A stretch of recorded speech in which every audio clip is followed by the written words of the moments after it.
எனினி சகாக்கில் இது ஒன்று புது ப்ராஜெக்ட் சுசுகி மேக்ஸ் 100 ரீவேம்ப். இதில் மேக்ஸிமம் நல்லா முடிஞ்ச அளவுக்கு எல்லாமே சாப்டர் வைஸ் கேட்டகரைஸ் பண்ணியிருக்கேன். அதுலேயுமே சப் கேட்டகரிஸ் பார்ட்ஸ் தனியாக இருக்குது. நாம் இன்றைக்கி பார்க்குறது சாப்டர் 10 பார்ட்ஸ் பில்டப். அதில் இன்றைக்கி பார்ட் 3ல் இருக்கும் ஃப்ரண்ட் அண்ட் ரியர் ஷாக்ஸை பற்றி பார்க்க போகிறோம். இது மேக்ஸ் 100ஓடது, அது வந்து டிவிஎஸ் ஸ்டார் சிட்டியோடது. லென்த் வைஸ் ரெண்டுமே சேம் தான், ஆனால் கீழோவில் ஷாக்ஸோட லென்த்து மட்டும் ஸ்டார் சிட்டியை பொறுத்த வரைக்கும் கம்மியாக இருக்கும். அப்புறம் மட்கார்டோட மவுண்டிங்கும் மேக்ஸ் 100ல் வெர்டிக்கலாக கொடுத்துருப்பாங்க, ஸ்டார் சிட்டியில் ஹரிசானில் கொடுத்துருப்பாங்க. இது பேசிக்காக மேலே இருக்கிற ரெண்டு பார்ட்டியுமே இன்டர்சேஞ்ச் பண்ண போகிறோம். இது ஒரே அசம்பிளி தான் மொத்தமாக ஸ்டார் சிட்டிக்கு உள்ள ஒரு இந்த நட் அசம்பிளி போல்ட் அசம்பிளி சேர்ந்த மாதிரியே ஒரு இது இருக்கும். இதில் ஓரிங் கொடுத்து லாக் பண்ணியிருப்பாங்க.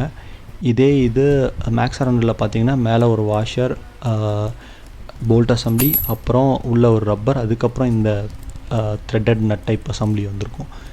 இதில் ஒரு ஓரிங் போட்டு சீல் மாதிரி லாக் பண்ணியிருப்பாங்க. இந்த அசம்பிளியை காஸ்ட் ரெடியூஸ் பண்ணி தான் ஃப்யூச்சரில் வந்த வண்டி எல்லாமே மாடிஃபை பண்ணாங்க. இன்கேஸ் நீங்கள் அதே மவுண்ட் பண்ணலாம். அதுக்கு என்ன பண்ணோன்னா அந்த டயரில் இருக்கிற மாதிரி லேத்தில் ஒர்க் பண்ணி மறுபடியும் மவுண்ட் பண்ணுற மாதிரி இருக்கும்.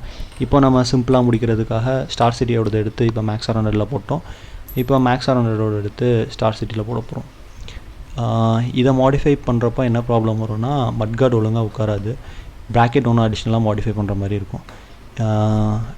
இன்னொன்று நான் அலாய் வீல் வந்து ஸ்டார் சிட்டியோடது அப்கிரேட் பண்ணுறேன், அதனால தான் இந்த மாடிஃபிகேஷன்ஸ் பண்ணுறேன்.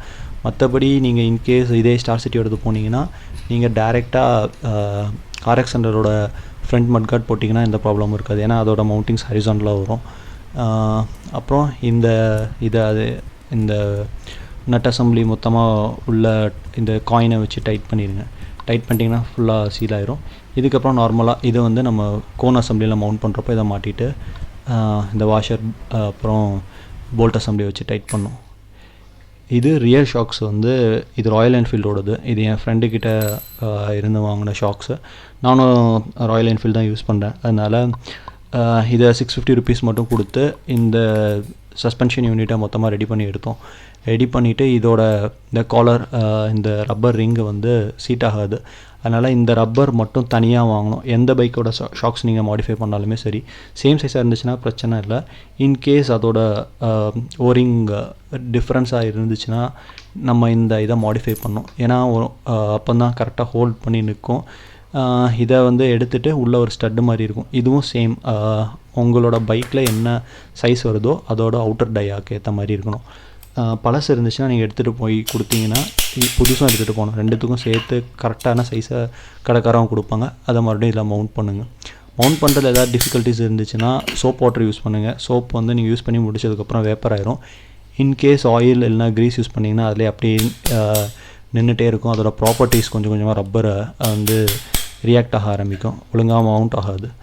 ஸோ இதுதான் ரியர் ஷாக்ஸை பொறுத்த வரைக்கும். இதே போல் வேறு ஒரு வீடியோவில் பார்ப்போம். அது வரைக்கும் பாய்.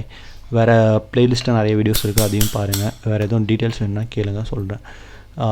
அது வரைக்கும் பாய்.